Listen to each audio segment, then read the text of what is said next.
Pe 12, 6 litri turbo, 604 putere, cam așa sună. Topește cauciucurile instant.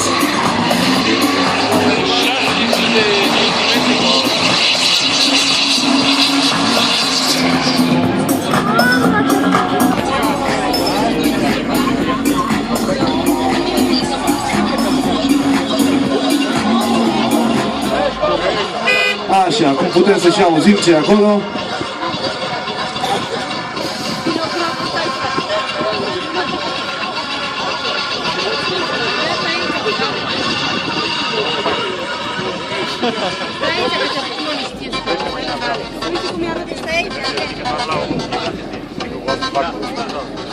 Best car of the show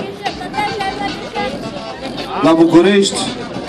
Să vedem aici ce premiu va...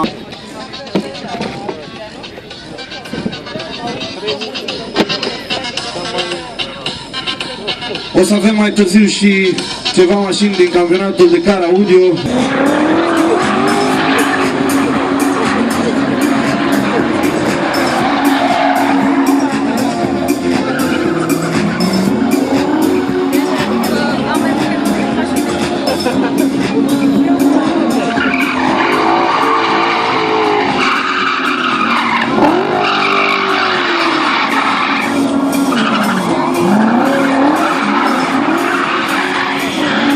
Aici că a sosit și Vali Porcișteanu.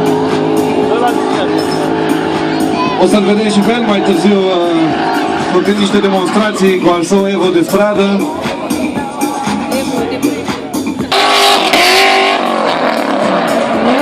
Și Jimmy, pilotul nostru de 18 ani, se dă de vreo 4 ani, dacă nu înșel.